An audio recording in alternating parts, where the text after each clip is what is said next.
entregar aqui o relatório, as mais de 300 páginas, onde consta todo o trabalho voluntariado para as 4 milhões de pessoas atendidas e mais aqui, só no estado de São Paulo, com o Pátria Voluntária, foram 510 mil pessoas atendidas. Então, só pelo fato de 500 mil de pessoas de São Paulo terem sido beneficiadas pelo programa Pátria Voluntária da Michelle Bolsonaro, acho que ela merece essa comenda e vou já entregar para a Sânia esse relatório, deputada Sânia. Se quiser até sugerir para a Janja dar uma olhada, eu acho que... Deputada Caroline, a AGU fez lá a instrução normativa, a regra, até a pedido da Casa Civil, do próprio governo Lula, para ficar mais claro, colocar a baliza de que é a função, qual que é o papel que a primeira-dama pode exercer. E aí, nessa colocação da AGU, nessa instrução normativa da AGU, ela falou que a função da primeira-dama deve ser muito escorada nos princípios da administração pública, que são de legalidade, impessoalidade, moralidade, publicidade, né, dos atos e eficiência. A senhora acha que isso está sendo cumprido, esses princípios estão sendo levados em consideração? Olha, eu acho que a Janja, ela passa muitas vezes do limite. Ela foi inoportuna na viagem da China, muitos membros da comitiva falaram que não era momento de falas e ela criou esse momento para falar sobre um tema que é extremamente delicado, que é a regulamentação das redes sociais. Ela se porta como se ela tivesse legitimidade política. Se a Janja quer ter representatividade política e não o papel de primeira-dama, que pode ser exercido de outra forma, como trabalhos voluntários, esse papel simbólico, ela tem que se candidatar, se eleger e aí sim adquirir direitos políticos de representatividade. Agora, o que a gente vê é que a Janja tem muitos papéis inadequados. Então, por exemplo, ela se porta de uma forma inadequada, ela gasta o dinheiro público excessivamente em viagens internacionais. Eu mesma já fiz requerimentos de informação na viagem de Roma, na viagem de Paris, porque ela tem uma espécie de gabinete paralelo, ela nem é autoridade pública e ela tem 12 assessores, um gabinete com gastos, viagens internacionais milionárias, hotéis de luxo, é um esbanjar do dinheiro público e não quer se submeter à transparência, porque eles não prestam informações do que ela está usando de recurso público. E eu entendo que sim, deve ter transparência, moralidade e, sobretudo, ela entender que muitas vezes ela dá opinião como se ela fosse o próprio presidente da República e ela tem que entender o lugar dela. Ou seja, quer fazer esse papel, se candidate, se eleja para ir ter essa legitimidade. Deputada? Eu acho que a gente está historicamente acostumado a ver as mulheres, mesmo as primeiras damas, num espaço ou de subordinação ou de um elemento quase que decorativo. Então, qual é o papel que a primeira-dama costumava ter até algum tempo atrás? Trabalhos públicos, organização de festas, trabalhos de assistência. Acho que a gente está pouco acostumado a ver as mulheres, sejam elas na política ou fora delas, se colocando, opinando, contribuindo. E eu não tenho dúvida que esse é o primeiro estranhamento que se tem com a figura da Janja, porque diferentemente do que se comportou Michelle Bolsonaro, por exemplo, ao longo do antigo governo, ou mesmo da Marcela Temer, que inclusive foi retratada certa vez como bela recatada do lar, a Janja não se coloca nessa posição. E eu acho que aqui é menos uma discussão do que ela opinou ou não, porque eu acho que podem ter diferentes interpretações, alguém pode concordar, discordar. Mas, sem dúvida, a abordagem que se faz sobre a Janja, ela é mais indisposta, é mais ríspida pelo fato dela se colocar, dela não aceitar uma condição de primeira-dama meramente decorativa. Eu acredito que essa definição feita pela AGU, ela é importante porque pode tirar também, dirimir qualquer tipo de dúvida de se ela estaria extrapolando a função dela ou não, o que compete a ela fazer ou não. Agora, cabe, dentro daquilo que foi redigido, que se tem ali, que não se extrapole aquilo que está sendo explicitado pelo próprio governo. Mas desconsiderá-la pelo fato dela ser uma primeira-dama, ou seja, não pode emitir opinião política, eu não coaduno com essa visão, porque eu acho que as mulheres aprenderam e cada vez mais têm vontade de opinar sobre os assuntos, e inevitavelmente ela acaba contribuindo para as opiniões do presidente Lula. Bom, eles são um casal, devem debater política o tempo inteiro, ela como uma militante do PT deve debater política o tempo inteiro.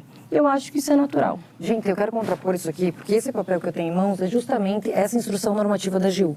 Foi preciso que a Advocacia Geral da União emitisse uma instrução normativa número 94, agora de abril, justamente para delimitar o papel da primeira-dama, porque realmente está havendo crítica dentro do próprio governo. É ministro se queixando, é pessoas da comitiva se queixando, são excessos que ela está cometendo, com certeza. E aqui eu vou dar outros exemplos, outros números e comparar com outras primeiras-damas. Então, o AGU teve que falar aqui que o papel dela é representativo simbólico, que ela não pode, não autoriza compromissos formais oficiais, ou seja, ela não tem representação política. Se ela quer esses direitos, ela tem que passar pelo escrutínio público, que eu, deputada Sâmia, passou, e que qualquer pessoa que quer exercer um papel político deve exercer. E aqui eu vou colocar um pouco, então acompanhem essa normativa para vocês terem noção. E eu vou colocar aqui dados oficiais. Se você, por exemplo, for pegar o programa que ela lançou, a Aliança Global contra a Fome e a Pobreza. Eu quero que vocês digam os números de pessoas atendidas, quantos milhões arrecadados, quantos milhões de pessoas atendidas, e comparar com o trabalho que a Michele Bolsonaro fez, por exemplo. A Michele Bolsonaro fez o programa Pátria Voluntária. Eu tenho aqui o programa Pátria Voluntária. São 300 folhas de prestação de contas. Foram 4 milhões de pessoas atendidas, 10 milhões de reais de dinheiro privado destinados a pessoas carentes, mais de 20 mil toneladas de alimentos destinados, ou seja, e distribuídos. Então, eu queria saber o que a Janja tem feito, além de utilizar esse programa da Aliança Global contra a Fome e a Pobreza como justificativa para fazer viagens internacionais com uma equipe gigante, com um gabinete paralelo, que isso nem tem previsão legal, isso fere a moralidade, isso fere os princípios da administração pública, para ficar em hotel de luxo fazendo gastança. E vou dar um exemplo. Pega o Palácio da Alvorada. Quando você fala em Palácio da Alvorada, Michele Bolsonaro, o que me faz lembrar? Ela fazia eventos para receber crianças carentes, para receber mulheres, mães solos de pessoas portadoras de deficiência. E fazia eventos para aqueles que mais precisam, para os invisíveis. E agora, quando você pega Janja e Alvorada, que notícias que você tem? É querendo colocar com reformas imóveis de luxo. Já se gastou, gente, no Palácio da Alvorada, 26 milhões de reais. Isso, inclusive, fere a lei de licitações. Se você pegar o artigo 20 da lei de licitações, diz lá que é proibido gastar dinheiro público com itens de luxo. O que o Lula fez para atender os caprichos da Janja, com todo respeito? Sou mulher e tenho local de fala para falar. Ele criou uma instrução normativa para regulamentar o artigo 20 que proíbe itens de luxo para o erário público, para que ela pudesse gastar 26 milhões. E aí você pega e você vê, um tapete de 114 mil reais, 42 mil reais para uma cama, são 200 mil em cortinas. Aí você vai ver, por exemplo, você poderia, Sâmia, você que é do movimento pela moradia dos pobres, pega esses 26 milhões de reais e compra moradia. Se você converter em casas populares, a 75 mil reais, você consegue mais de 300 moradias. Se você pegar a realidade dos pobres que eles dizem representar, 90% da população brasileira, são 40 milhões de pessoas, não têm casa própria. Então, que exemplo é esse que o pai dos pobres e sua esposa estão dando para aqueles que mais precisam? É justamente o contrário, é a hipocrisia. Por isso que eu estou aqui, para justamente criticar esse tipo de postura que não condiz com uma primeira-dama que deve servir de exemplo. Eu vou passar a palavra para a senhora comentar isso, deputada Sâmia, mas queria só pegar um ponto que a deputada falou que eu acho bastante relevante, que é entender o papel atual da primeira-dama, porque não existe uma dose de machismo na avaliação da senhora, ou até um olhar mais antigo do que se espera de uma mulher do lado de um presidente da República. Ela não deve falar sobre a política, ela não deve agir dessa maneira. Talvez não exista aí uma dose, talvez de uma visão ultrapassada sobre o que é a função de uma mulher? Não, porque eu poderia pegar, por exemplo, os nossos maridos. No caso, o marido da Sâmia é a deputada federal.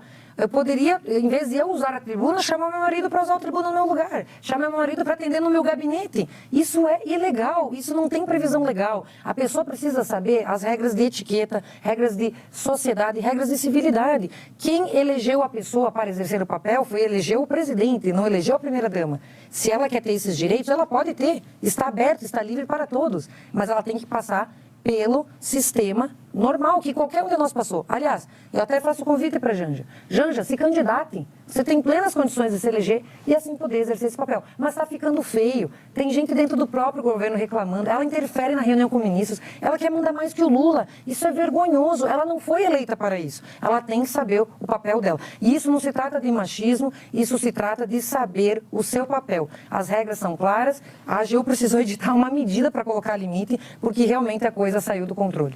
Quero ouvir a senhora, então, sobre isso, sobre os dados que ela apresenta de gastos e também colocar essa questão do machismo, porque muita gente interpreta que no caso em tela, no caso concreto da viagem para a China, não seria um episódio de machismo, seria um episódio de o que ela falou, se ajuda ou não o Brasil naquele momento, não é o fato dela falar.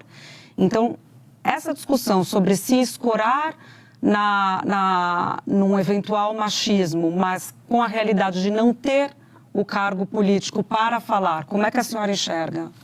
Bom, primeiro que eu discordo de que a primeira-dama ou esposas de presidentes ou de políticos devam se conter um papel que é meramente decorativo. Eu não acredito que a AGU tenha feito essa normatização para reprimir a Janja. Pelo contrário, é justamente para evitar que se tenha questionamentos sobre o que se pode e o que não se pode fazer, que é o que a oposição faz de forma constante.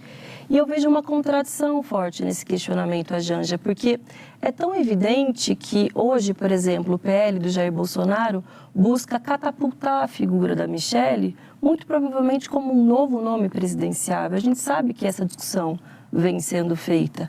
Então, sim, acreditam no ativo político e na capacidade que uma mulher pode ter socialmente. Não seria ela, muito possivelmente, uma nova candidata se ela não tivesse tido o papel de destaque que teve junto com o Bolsonaro. Então é absolutamente contraditório, ou seja, a Janja não pode participar politicamente. Mas por que raios a Michelle Bolsonaro poderia? E eu queria lembrar a deputada que citou algumas manchetes, mas tiveram manchetes importantíssimas sobre a Michelle Bolsonaro que a deputada se esqueceu. Por exemplo, quando ela foi identificada como quem recebia os cheques da rachadinha do gabinete do Flávio Bolsonaro.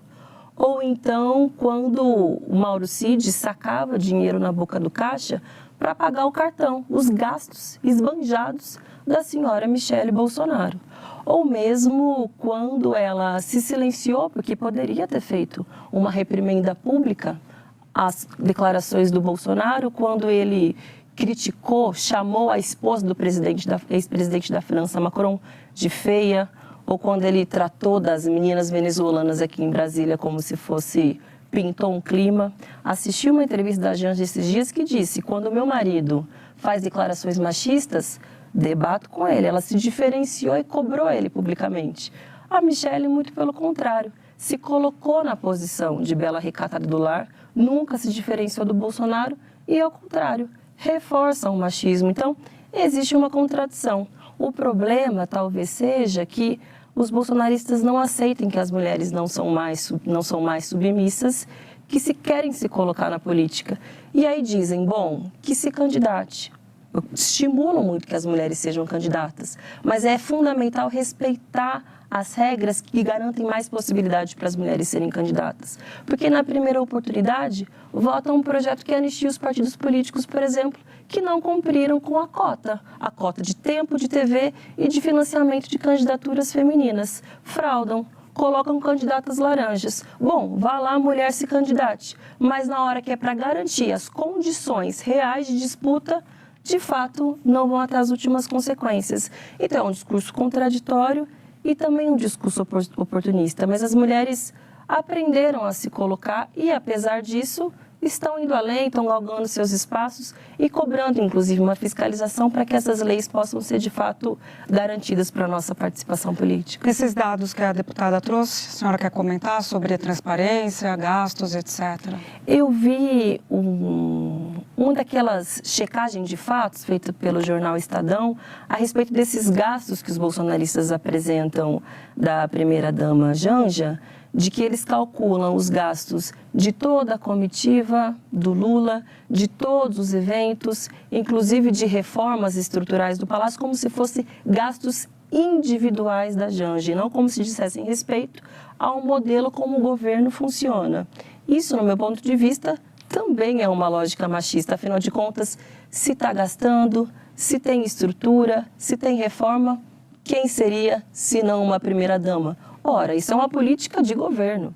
Isso é uma decisão da totalidade do governo. É também uma visão distorcida sobre qual é o papel da mulher, atribuir somente a ela. Eu acho engraçado porque quando a Michelle levou seus móveis próprios para o palácio, para não gastar o dinheiro público com supérfluos, e quando ela retirou seus móveis, a Janja acusou de roubo. E a Michelle Bolsonaro ganhou uma indenização de 15 mil reais na justiça, porque a Janja mentiu. E a Janja mal se apropria lá do palácio e já gasta 26 milhões numa reforma de casa com móveis luxuosos. Não é pouco dinheiro. Dá para fazer muita coisa pela fome, dá para fazer muita coisa pelos brasileiros. Então, esse reconhecimento da Michelle hoje com uma potencial liderança para a presidência da República vem desses números, desse relatório que eu falei de 300 folhas, onde ela voluntariamente, no papel de uma primeira-dama, engajada com causas sociais nobres da sociedade, trazendo visibilidade a pessoas invisíveis na sociedade, ela fez um trabalho espetacular e ela está se distinguindo. E quero rebater essas acusações da Sâmia com relação a Michelle Bolsonaro, porque são todas investigações que nenhuma teve condenação, ou seja, são todas especulações contra a família Bolsonaro, mas nenhum não foi acusado de matar, de roubar, de corromper. Não teve nenhuma condenação transitada em julgado. Então é a forma que eles têm de tentar denegrir a imagem do presidente Bolsonaro, que inclusive está inelegível sem ter cometido crime algum.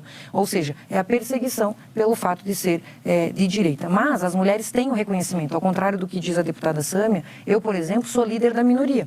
Temos a liderança do partido, a liderança da oposição e a liderança da minoria. E tanto o presidente Valdemar quanto o presidente Bolsonaro estavam disputando com 6 homens dentro do partido.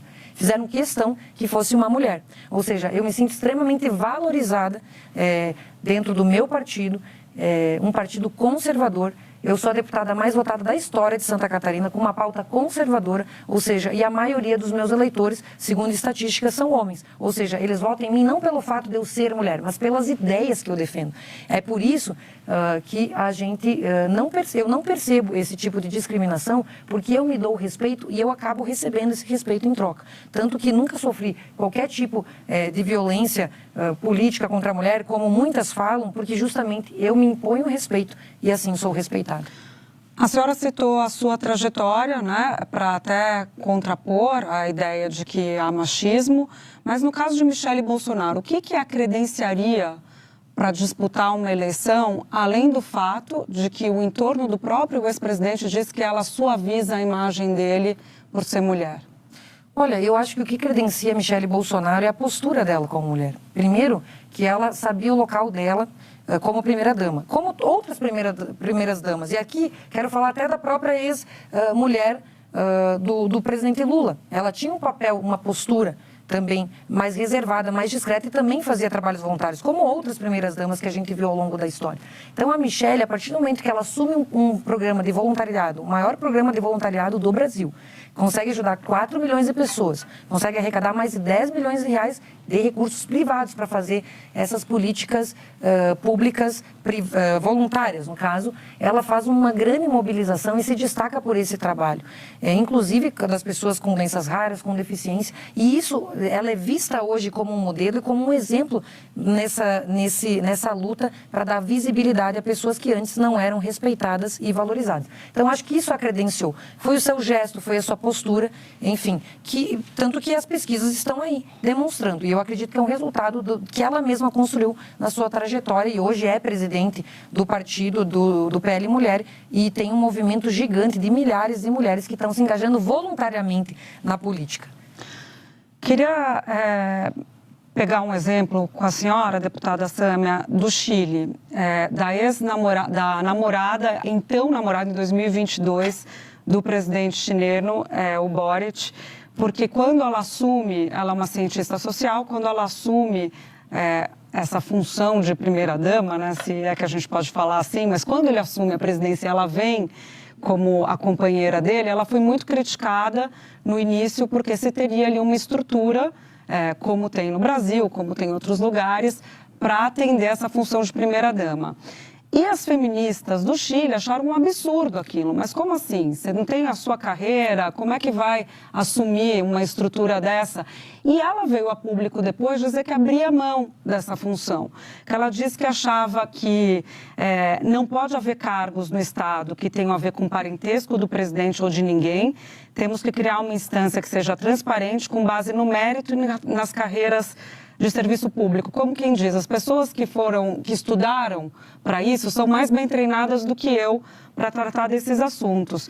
E ela falava que as instituições devem ser revisadas e atualizadas com o tempo. Me pareceu uma noção moderna do que é essa função. Qual que é a sua avaliação sobre esse episódio chileno, que pode explicar algo ou ensinar algo para a gente? Acho que é uma visão moderna e atualizada de qual é o papel da mulher na política, em última instância. Porque a gente hoje aqui está debatendo, sobretudo, o tema da primeira-dama, mas o mais importante é debater de que forma as mulheres podem ter mais condições de estar nos espaços de poder, de que forma os partidos políticos podem se responsabilizar mais para que as mulheres cheguem em espaços de liderança. Depois que elas cheguem nesses espaços, de que modo que elas vão poder, de fato, exercer o seu papel na totalidade, sem sofrerem com violência política de gênero, demonstrando a sua capacidade, construindo a sua carreira política, inclusive para serem candidatas à presidência, a partir da capacidade política que ela tem. A deputada mencionou que, bom, na visão dela, Michele Bolsonaro seria uma boa candidata pelo trabalho de voluntariado. Não menosprezando o trabalho de voluntariado, que tem o seu papel, acho que tem a sua relevância, sobretudo na sociedade brasileira. Mas, evidentemente, não é isso que gabarita uma pessoa a ser uma candidata à presidência da República. São as opiniões, são as suas ações, é a forma como ela construiu a sua trajetória política, de que modo ela se comporta sobre o tema da economia, da educação, da política, do meio ambiente. Não o fato dela ser esposa ou ex-esposa de alguém, ou ela ser diretamente de confiança do Bolsonaro, que muito provavelmente confia em poucas outras pessoas para que possam disputar esse espólio depois que ele se tornou inelegível por ter cometido crimes contra o país. Então, eu acho que essa é a visão que a gente precisa se pautar para, de fato, que o Brasil avance, né? Sobre o papel das mulheres na política, ou seja, construírem a sua própria trajetória, serem respeitadas pelo que elas são depois que elas galgam esses espaços de poder e poder saber quais são as opiniões das mulheres. Elas não são um apêndice dos homens, ainda que algumas se contentem com esse espaço. A senhora, em 2024, deputada Sâmia, questionou o fato do prefeito de São Paulo, Ricardo Nunes, ter feito uma homenagem a Michele Bolsonaro e usou o Teatro Municipal para fazer essa homenagem. Recentemente, a Janja também recebeu uma homenagem por mérito na área da cultura, aqui em Brasília. Quais as diferenças nos dois casos? Michele Bolsonaro não me parece ser uma mulher que merece ser homenageada pela cidade de São Paulo, pelo trabalho que ela fez com relação ao país. Eu lhe pergunto, qual a relevância da Michele Bolsonaro para a cidade de São Paulo? Ela não é de lá, ela não se compromete com os direitos da população e, claramente, aquilo se tratava de um palanque, uma forma dele se aproximar do público, do eleitorado bolsonarista, e ali havia uma crítica também sobre a utilização de um espaço público pelo prefeito da cidade para homenagear alguém num tipo de atividade que não era propícia para um espaço como o Teatro Municipal, que a própria legislação da cidade e do teatro não autoriza o espaço para esse tipo de atividade. Pois então eu vou entregar aqui o relatório, as mais de 300 páginas, onde consta todo o trabalho voluntariado para as 4 milhões de pessoas atendidas e mais aqui, só no estado de São Paulo, como Pátria Voluntária, foram 510 mil pessoas atendidas. Então, só pelo fato de 500 mil de pessoas de São Paulo terem sido beneficiadas pelo programa Pátria Voluntária da Michele Bolsonaro, acho que ela merece essa comenda. E vou já entregar para a Sâmia esse relatório, deputada Sâmia. Se quiser até sugerir para a Janja dar uma olhada, eu acho que pode... é uma sugestão até para ela dar uma olhada, para que o Aliança contra a Fome e a Miséria tenha realmente resultados concretos. Porque eu vou dizer para vocês, o que eu falei aqui não é nenhuma defesa a Michele Bolsonaro, são dados de pesquisas, fatos reais que estão surgindo nas pesquisas de opinião popular. Não é uma opinião da Caroline. O fato é que institutos de pesquisa hoje, uma vez caso que o nosso candidato é o presidente Bolsonaro, mas uma vez continuada a inelegibilidade dele até o último momento, espontaneamente ela tem surgido como um nome. E aí, a deputada Sâmia desqualificou ela por causa da formação, porque não tem entendimento em várias áreas, porque qual é a formação dela, etc. Mas o próprio Lula é um líder carismático da esquerda que também é exaltado pela população. E a Michelle tem esse carisma e ela está sendo exaltada e está despontando nas pesquisas. Então, o que eu falei aqui com relação a Michelle Bolsonaro não é nem a minha opinião pessoal. Acho que ela é gabaritada assim, conheço ela, é um ser humano ímpar, espetacular, tem plenas condições de fazer uma equipe técnica como o Bolsonaro fez para botar o país nos trilhos, mas independente da minha opinião pessoal, as pesquisas estão apontando ela como favorita. Então é muito importante a gente falar que a opinião do povo está aí e foram dados esses que eu trouxe. Né? Queria colocar o exemplo já vou voltar na senhora, mas o exemplo da chilena, da ex-namorada chilena, companheira chilena do Boric, porque a senhora falou que a primeira-dama não sabe o lugar dela, né? E falou também sobre questões relacionadas à etiqueta e tal. Isso não é uma visão ultrapassada? A visão mais moderna não é uma visão em que a primeira-dama escolhe se quer ficar ao lado como companheira e representar questões sociais ou manter o seu trabalho, a sua carreira, como antes do companheiro se tornar um líder de Estado? Olha, a principal queixa que a gente escuta nos bastidores é que se está numa reunião com ministros e ela não só emite opinião, ela quer fazer as vezes do presidente. E ela se torna inconveniente em vários momentos. Não só em reuniões com ministros, em reuniões de trabalho. Aliás, ela fecha a agenda do presidente, muitas vezes não deixa ele receber ninguém. Isso são conversas de bastidores que a gente escuta. E nas viagens internacionais e nos gastos luxuosos. Então, não se trata nem de regras de etiqueta, se trata de regras republicanas, democráticas. E, inclusive, mesma coisa que a gente está conversando aqui, ela interromper para dar a opinião dela, muitas vezes de uma forma inadequada, conforme o protocolo, conforme a formalidade dos lugares que você vai. Tem regras, e eu não estou falando só de regras do país, mas de regras internacionais, onde membros do próprio governo, das próprias comitivas reclamam. Então, isso não é uma queixa minha, isso aí são coisas que a gente escuta lá do Palácio, lá de dentro do Palácio. Então, acho que vale sim meditar sobre esse papel, ela realmente ponderar e ela se candidatar para ter realmente essa legitimidade conferida pelo povo brasileiro. Queria colocar esse ponto da candidatura. Você acha que é a candidatura que dá legitimidade ou se ela, por ser mulher, tem o direito de se posicionar nessa visão mais moderna do que é esse papel da primeira-dama? E pegando um outro gancho internacional que eu acho interessante da gente discutir. O marido da Angela Merkel, quando ela era chanceler alemã, ele pagava do próprio bolso as passagens, porque se ele tivesse de acompanhar a Angela Merkel no avião do governo, ele teria que pagar um valor por aquela viagem que era mais caro do que um voo de carreira comum. Então, ele optava e se tornou um exemplo do cuidado com os recursos públicos, e no caso dele, um homem, né? O que chama mais atenção, porque foge do normal. Então, virou um caso, assim, de se aplaudir, de cuidado com o recurso público. A gente está muito longe disso ainda? Bom, primeiro eu quero devolver, eu agradeço a deputada, mas acho que você pode tentar utilizar isso tentando angariar algum apoio para a pré-candidatura da ex-primeira-dama que aparentemente você, o Bolsonaro, o Valdemar estão querendo catapultar em torno da Michelle. Acho natural que busquem o nome dela tendo em vista a inelegibilidade do Bolsonaro, que em breve deve ser preso também por todos os crimes que cometeu contra o país. Está faltando nomes. Está faltando nomes dentro da direita. E é interessante que deixa só a deputada ela concluir o raciocínio, por favor. Crimes por se reunir com embaixadores e questionar dentro de uma democracia. Eu vou dar a palavra para a senhora, deixa só ela concluir o... Eu entendo que você fique nervosa. Crimes, deputada Sâmia.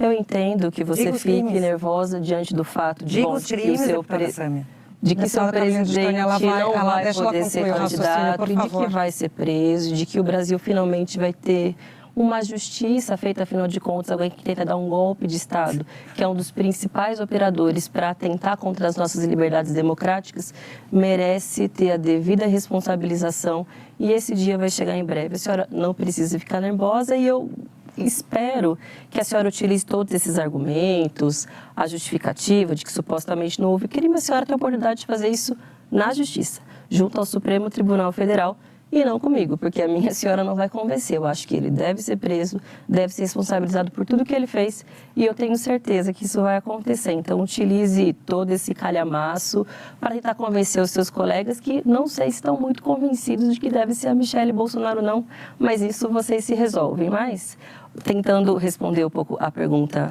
da Júlia, eu acho que tanto aquelas mulheres que disputam a arena política institucional, quanto aquelas que buscam ocupar outros espaços, merecem ser respeitadas como políticas que são. Existem diferentes visões de qual deve ser o papel da primeira-dama. E, honestamente, eu espero que um dia a gente possa debater menos sobre as primeiras-damas e mais sobre os primeiros cavaleiros, ou mesmo mais sobre as mulheres por si só, ocupando os espaços na política. Mas acho que nenhuma delas, nem aquelas que estão nos espaços de poder, nem aquelas que acompanham quem estão nos espaços de poder, devem ser questionadas pelo fato delas colocarem as suas opiniões, por participarem de eventos, por se fazerem presentes, porque é óbvio que elas influenciam nos bastidores. Então, elas também acabam influenciando na arena pública.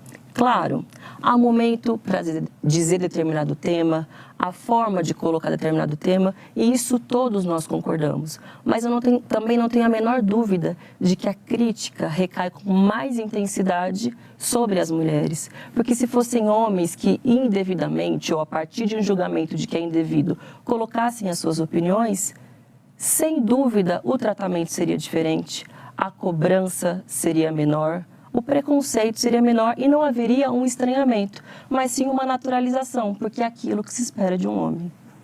Então, acho engraçado essa narrativa. Infelizmente, o Supremo Tribunal Federal hoje é uma fonte de injustiça e de perseguição à direita.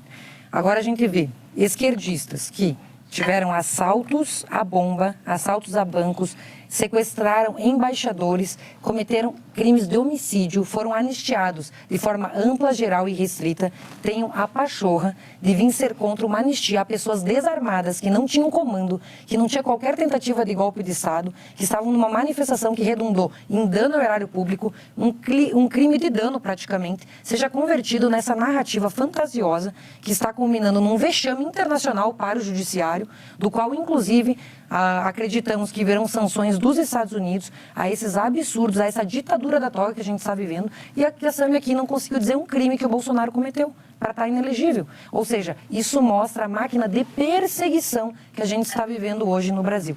Infelizmente, essa é uma realidade e o presidente Bolsonaro é a principal vítima, do qual, infelizmente, pode vir a acabar sendo preso sem ter cometido crime algum. Por isso que eu perguntei, quais crimes? Porque não existem crimes. O que existe é uma criminalização da oposição, é a criminalização da opinião, onde deputados estão sendo presos e investigados por palavras proferidas na tribuna. Ou seja, cadê a democracia no Brasil? Cadê a imunidade parlamentar? É um absurdo o que está acontecendo. Infelizmente, a Samia, como tantos deputados da esquerda, corroboram essa perseguição, porque, infelizmente, dizem acreditar na democracia, mas não são democratas. Só para a gente colocar a bola no chão, deputada, tem a denúncia da PGR, né, que coloca ali tentativa de golpe de Estado, tentativa de abolir o Estado Democrático de Direito, organização criminosa, dano do patrimônio tombado e dano ao patrimônio no geral. Então, claro que a justiça que vai decidir se isso é ou não. Só para a gente lembrar o nosso assinante que há uma denúncia